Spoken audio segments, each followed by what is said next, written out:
Hi, this is Marty from Blue Lightning TV.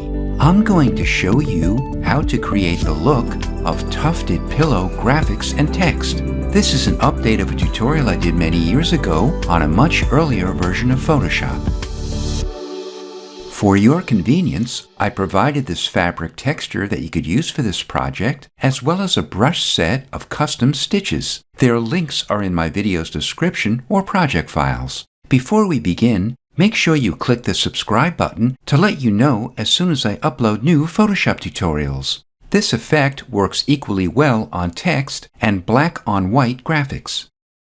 Open your Type tool and Type Picker. Pick a font. We'll adjust its size after we type out the text. The aliasing is smooth, and I'll choose center alignment. The color is irrelevant since we won't be filling our text with color. Click on the document and type out your text. If you have multiple lines and want to make a portion of your text bigger or smaller, highlight the text and drag the size scrubby slider icon to the right or left. To adjust the space between all the lines, known as leading, highlight all of your text and open your character panel by going to Window and Character. I keep the panel docked for easy access. Drag the leading scrubby slider icon to the left or right. To adjust the spacing between all the characters, known as tracking, you can drag the tracking scrubby slider icon or press and hold Alt or Option as you press the left or right arrow key on your keyboard. To adjust its overall size, click the Move tool and press Ctrl or Command T to open your Transform tool. Go to a corner. If you're using a version earlier than CC 2019, press and hold Alt or Option plus Shift as you drag it in or out. If you're using an earlier version, just press Alt or Option as you drag it. Then press Enter or Return. To center it, press Ctrl or Command A to select the entire document and click the Align Horizontal Centers icon and the Align Vertical Centers icon. Then deselect it by pressing Ctrl or Command D. We can close the character panel now. If you want to use a black and white graphic, unlock it and open your Channels panel. If you don't see it, go to Window and Channels.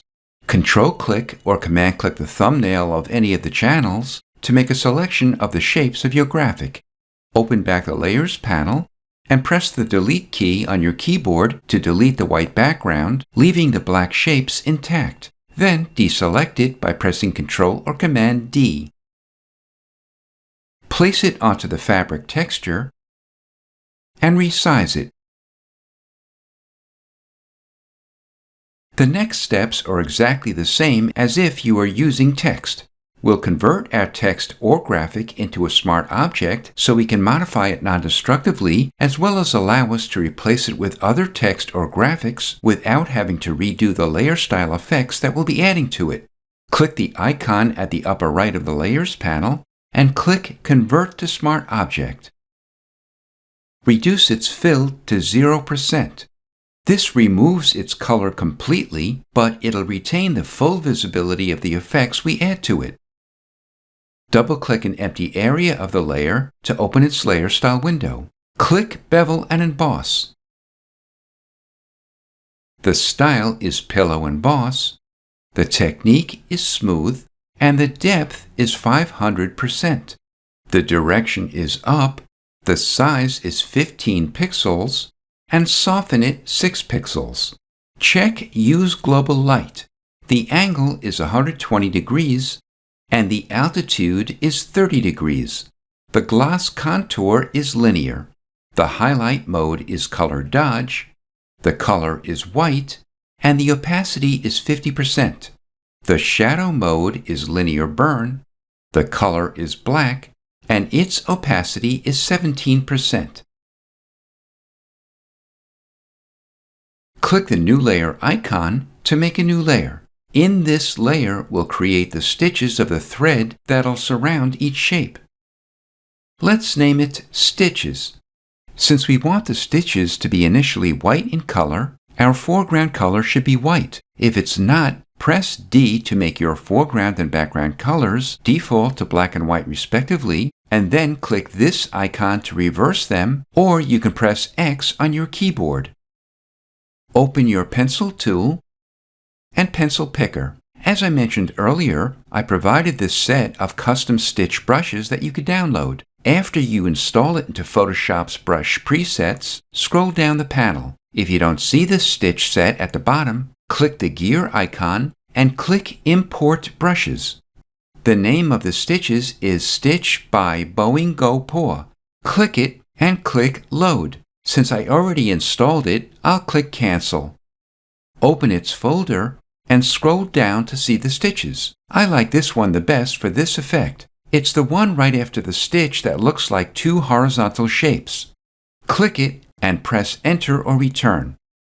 Press the F5 key at the top of your keyboard to open your brush settings panel. You could also go to Window and Brush Settings. Open Brush Tip Shape. Make its size 3 pixels and the spacing 350%. Click Shape Dynamics. All the jitter setting amounts are 0%. The size jitter control is off, as well as the roundness jitter. However, the angle jitter control should be set to direction. This will make the stitches follow the direction along the edges of our graphics or text. We can close the panel now. Control-click or Command-click the thumbnail of your text or graphic to make a selection of it.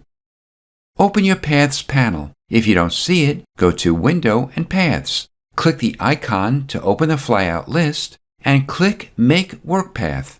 When you see this window, keep its default tolerance 0.5 pixels.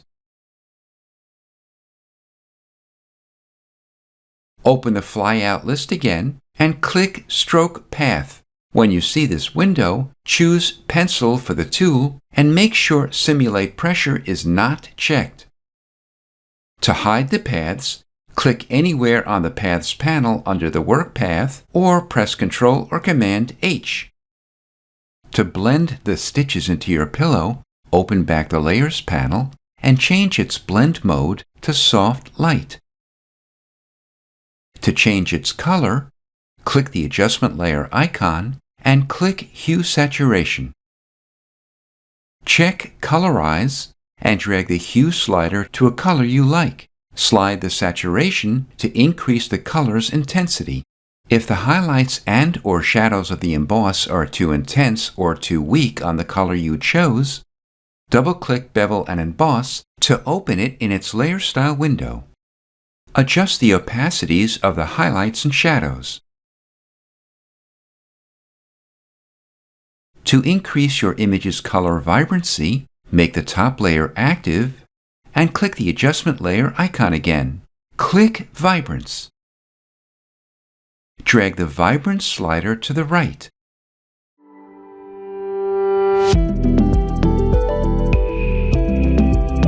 This is Marty from Blue Lightning TV. Thanks for watching.